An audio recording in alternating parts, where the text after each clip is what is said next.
My millionaire grandfather's funeral hadn't even ended when my parents, who'd ignored me my whole life, filed a lawsuit to take everything he left me. I remember staring at the papers half in disbelief, half in rage. But the real shock came later inside that cold Massachusetts courtroom. My mother rolled her eyes the second I walked in like she already knew she'd win. Then the judge looked up, froze, and said, "Wait, the charges are against you." Every whisper stopped. My parents stared, confused. They had no idea who I really was or what I'd been waiting to do for years. I grew up in a house where love was measured by silence. My parents, Diane and Scott Morrison, lived 2 states away, but might as well have lived on another planet. They were the kind of people who sent postcards instead of phone calls, who showed up for Christmas only when a camera was around. When I was 3 months old, they left me with my grandparents just for a few weeks. Those weeks stretched into decades. My first memory isn't of my mother's perfume or my father's voice. It's of my grandmother Helen's kitchen. The smell of melting butter, the soft thud of her wooden spoon against the bowl, the sound of her laugh when I spilled chocolate chips everywhere. The best cookies have too much of everything she'd say. She never scolded me, never sighed like I was a burden. To her, I was just enough.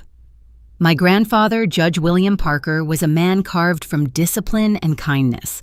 Every evening, he'd walk in from the courthouse, still in his robe, set his briefcase down, and ask, "What did my favorite lawyer in training learn today?" I'd hold up my crayon drawings, and he'd study them like legal documents. I thought that's what all families were like until I started school. Other kids had parents at soccer games, at plays, at back-to-school nights. I had 2 empty chairs and a grandmother waving twice as loud to make up for it. When I asked why my parents didn't come, Grandma said, "They're busy with important things, sweetheart." I wanted to believe her. But even at 7, I could feel the gap widening like a crack in the wall no one wanted to fix. The few times they did visit, it was always the same. Diane would arrive in designer heels, kiss the air near my cheek, and spend the whole visit scrolling through her phone. Scott would stay outside, honking the car horn for her to hurry. I learned early that pretending was their favorite family tradition, but my grandparents never spoke badly of them.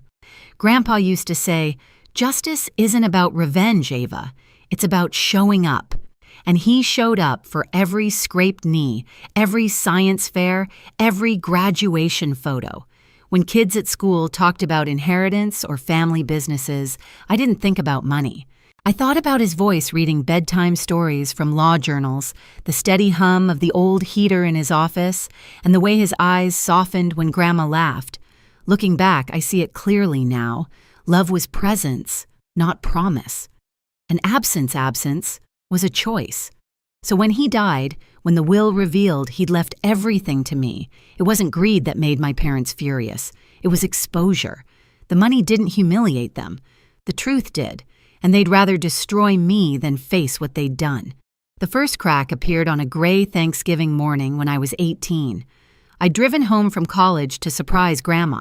She was in the garden knees in the dirt planting tulip bulbs, even though the ground was half frozen. "Spring's worth the wait," she smiled.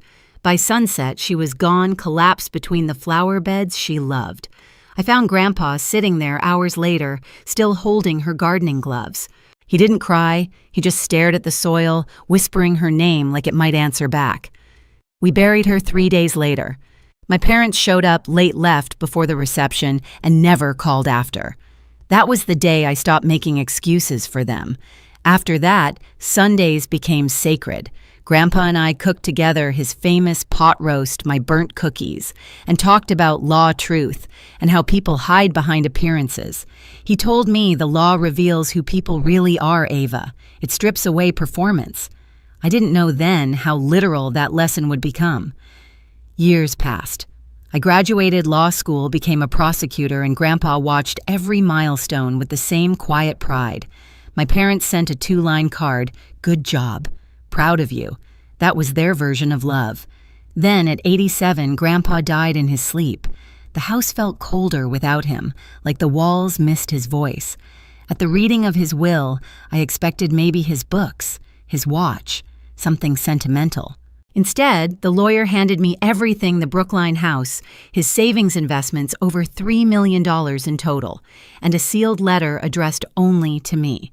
It said, "You earned this not by blood, but by presence." I remember clutching that letter so tightly my hands shook. Finally, validation, not wealth truth.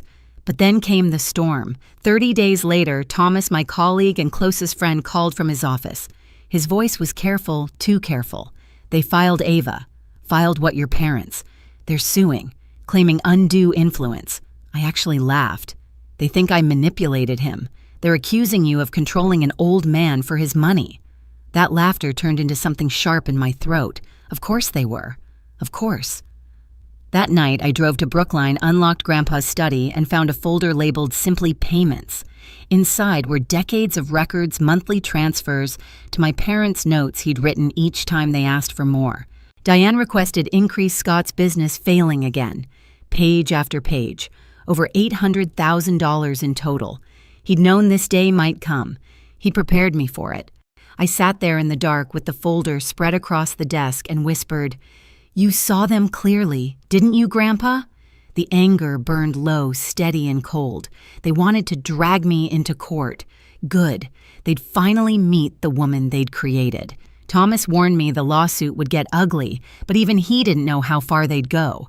Within a week, headlines started popping up in local papers: "Daughter accused of manipulating retired judge." The reporters didn't know my name yet, but I could already feel the whispers in the courthouse halls. The same colleagues who'd once nodded at me with respect now looked away. I remember sitting in my office late one night, the only light coming from my desk lamp, the hum of the city far below. On my screen were the scanned filings pages of lies dressed as grief. Ava Morrison exerted undue influence on her aging grandfather to secure control of his estate. They'd painted me as a predator, my own parents. For a moment, I almost believed their version of me. That's what family does to you. They convince you you're the villain for finally setting a boundary. I closed the laptop, my hands shaking, and reached for the box I'd brought from Grandpa's house. Inside were the payments, the bills, the messages he'd kept meticulously, proof of 20 years of silence disguised as dependence. I spread everything across the floor. Receipts, transfer slips, letters from my mother begging for just a little extra promises that never came true. Each page was a confession, and Grandpa had kept them all organized, labeled, dated. My pulse slowed. The chaos in my chest turned into something colder, sharper. When Thomas came by the next morning, he found me sitting on the floor, surrounded by stacks of evidence. "I guess we're going to war," I said quietly. He looked around at the papers, then at me. "You really want to do this?" "I don't want to," I said, "but they do. I'm just giving them what they asked for." That week, we built our case piece by piece. Witnesses, timelines, copies of every transfer, Grandpa's handwritten notes, his emails, his medical checkups, proving he was clear-minded until the end. It wasn't revenge, it was precision. The kind of justice he taught me to believe in. Still, the nights were the hardest. Some part of me, the daughter part, still wanted them to stop, to apologize, to remember that I was their child. But that hope had died a long time ago, somewhere between unanswered birthday cards and forgotten graduations. By the time the trial date arrived, the fear was gone. In its place was something steadier, resolve. They'd wanted to face me in court. They just didn't realize whose courtroom they were walking into. The morning of the hearing, Boston was covered in sleet. The streets shimmered like broken glass, and my reflection in the courthouse window looked more like a stranger than a daughter. Inside, the marble floor echoed with every step I took, deliberate, steady. I could feel the eyes on me, the whispers. That's her, the granddaughter, the one being sued. When I pushed open the courtroom doors, the air was thick with perfume and tension. My mother sat in the front row, hair immaculate, lips painted soft pink, the kind of color meant to say innocent. She glanced up, saw me, and rolled her eyes. A long practiced roll, the same one she'd used when I was 6, and spilled juice on her designer coat. My father stared at the floor like a man hoping invisibility might save him. Then Judge Brennan looked up. For a second, his face was blank, just another case.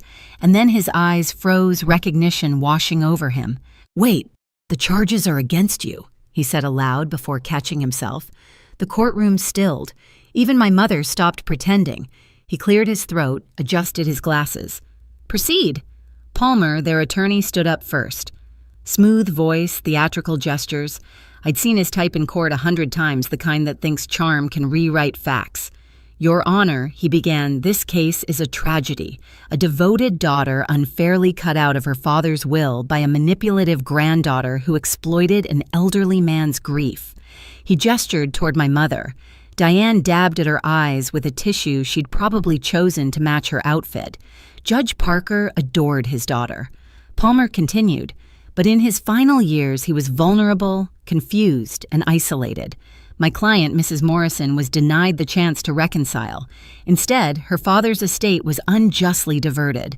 I sat there, hands clasped, listening. My pulse didn't even spike. I'd spent years facing men who lied better than this. I could smell fabrication before the ink dried. When Palmer finished, Thomas rose. "No theatrics, just quiet authority. Your Honor, the evidence will show that Judge William Parker was of sound mind and deliberate in his decisions.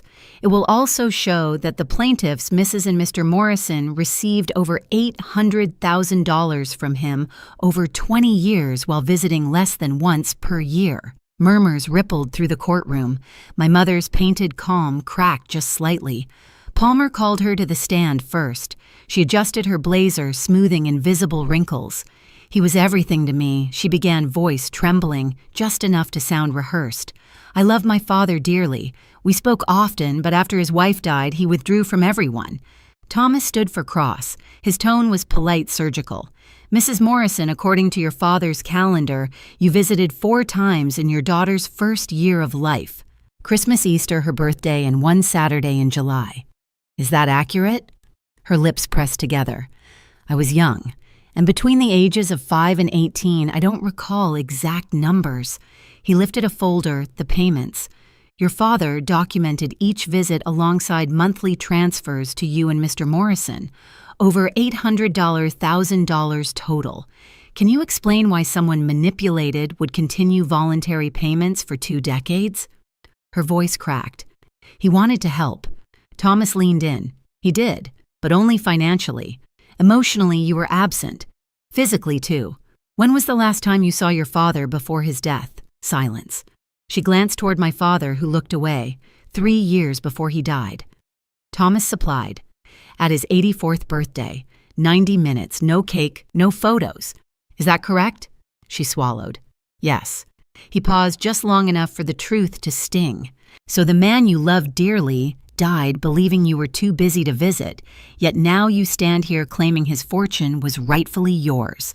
Palmer objected. "Argumentative." "Sustained," Judge Brennan said softly, but his eyes never left my mother. Then came my father's turn. Scott took the stand, hands twitching. He looked smaller than I remembered. Thomas kept it brief. "Mr. Morrison, did you attend your daughter's high school graduation, Num College?"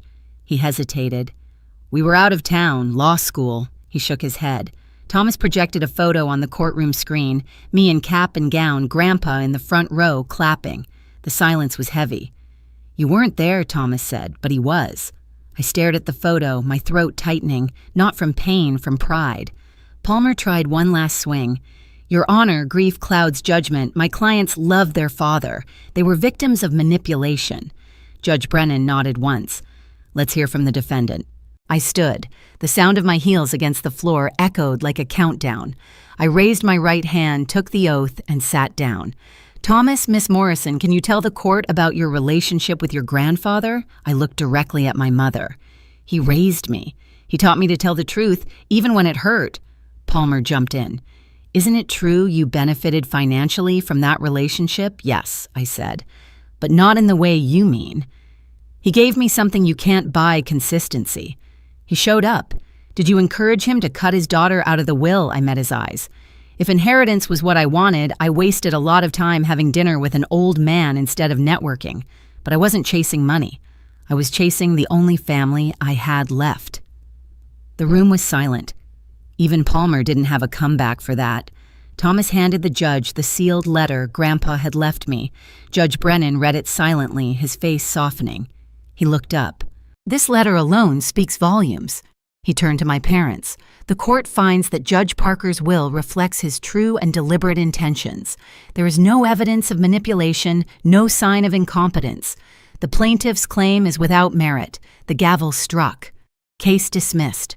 Legal fees awarded to the defendant. My mother gasped like the air had been stolen from her lungs. My father slumped in his chair. As the room emptied, she approached me, voice trembling. "Ava, please, can we talk?" I looked at her, the same woman who once dropped me off and never looked back. "Talk about what, Diane? I'm your mother." I shook my head. "No. You're the woman who gave birth to me.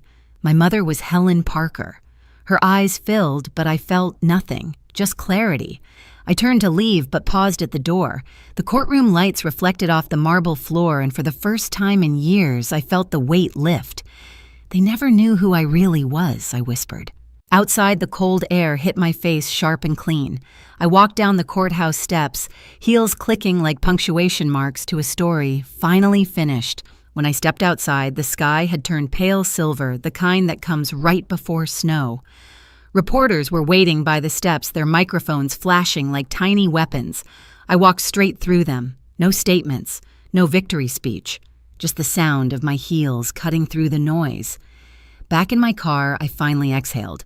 For the first time, the silence didn't feel lonely, it felt earned. Grandpa used to say, justice was slow, but it always arrived on time. He was right. It just took 32 years. The weeks after the trial were quiet. My parents disappeared from every headline from my life, from everything.